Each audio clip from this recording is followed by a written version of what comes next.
So the guys on Pupman were asking about this, and here's the raw data so you can figure it out. Here's the exact maker plate for it. There you go. Model number, voltage, everything. It says 75 kVA. Inside, there's this variac stack. It's a triple double, so phase 1, phase 2, phase 3. There's a bloody big transformer in here. The transformer takes up about half the cabinet, and the stack takes up the other half. Here's the control circuitry for it, which is really simple there. And oh, I can get you stuff off that. Let me see if I can see that. Will you focus? There you go. So there's that info. Here's the top of the stack. Okay, and now let's take a look inside the front. Here you can see all the fusing and everything. It's focus. It's a 50 amp fuse on each one, and it's all Staco parts. If it'll focus, it's kind of hard with the weird lighting. And you can see balancing chokes, all that jazz.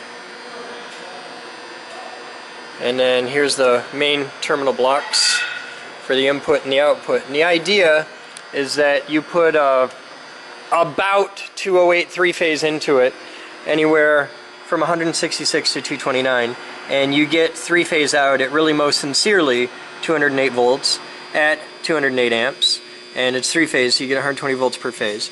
And the whole thing's rated at 75 kVA. Now you could use this, we're selling this because it's surplus. If you wanted, these are 120 volt variacs. So this will work with regular house power. And what I would do, it's just me, what I would do if I was using this like in a house and I wanted the biggest Tesla coil I could possibly get for my house, I'd run it as a double triple and use 3 for one phase and 3 for the other phase, and then you could use it for really beefy single phase power. You might even, it's entirely possible, be able to hook them up all as one set for single phase power, but usually when people run stuff at 240 they split it, so you've got 6 variacs in the stack. It's all rated at 120 volts, so it'll work on 240 split phase, single phase, mojo, in a couple different ways, and I don't know, it's up to you to figure out which way you want to do it for that. But if you're interested, cool. And this could probably be made into some really bad-ass reactive ballast. You may have to strip these off and totally rewind the cores, but it's doable. We've done it. So the windings in here, pretty beefy.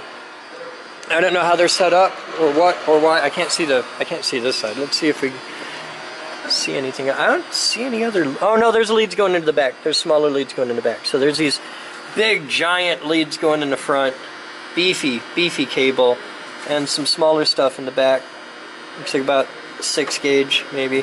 The ones up front look like big welding cable. It's heavy duty stuff. It's fun. So as it sits, it's rated for 75 kVA, but if you start breaking it apart into pieces, you know, like just the variac stack is not rated for 75 kVA on its own. So you need to understand that. That's going to be rated for, well, each unit in here is fused at 50 amps.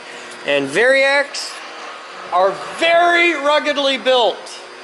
They'll take stupid overloads for very short periods of time, but it's not terribly hard to drive them into saturation if you try to pull too much through it, so you got to be careful with that.